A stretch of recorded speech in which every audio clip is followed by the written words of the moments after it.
Graffiti যেগুলো করেছিলাম দেখা গেছে গত 1 বছরে যে পরিমাণ সময় এবং ইয়ার মাধ্যমে অনেক পোস্টার ছিল, অনেক ময়লা ছিল, যে কারণে এগুলো নষ্ট হয়ে গেছিল। তো আমরা রিভাইভ দ্য ওয়ালসের মাধ্যমে আমরা আমাদের নিজের উদ্যোগে আমরা এটাকে আমরা পুনরুদ্ধার করতেছি।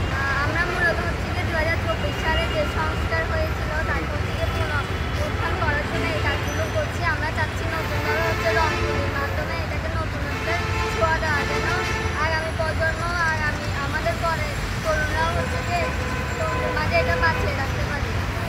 হ্যাঁ, এটা হচ্ছে আমরা রিভাইভ দ্য ওয়ালস প্রকল্পের মাধ্যমে 2024 সালের জুলাইয়ের পর থেকে যে স্মৃতিগুলো রয়েছে, আমরা এখানে জুলাইয়ের অনেকগুলো কাজ করেছিলাম। তো ওগুলো হচ্ছে সব পোস্টার দিয়ে বৃষ্টি পড়ে ভিজে নষ্ট হয়ে গেছে।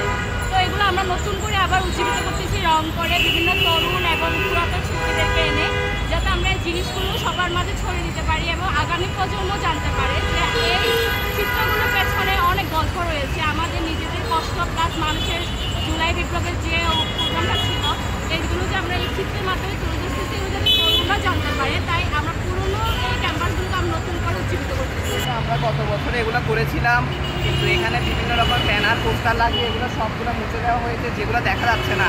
কিন্তু আমাদের নতুন প্রজন্ম যারা আছে তারা 36শে জুলাই সম্পর্কে কিছু জানতে পারছে না।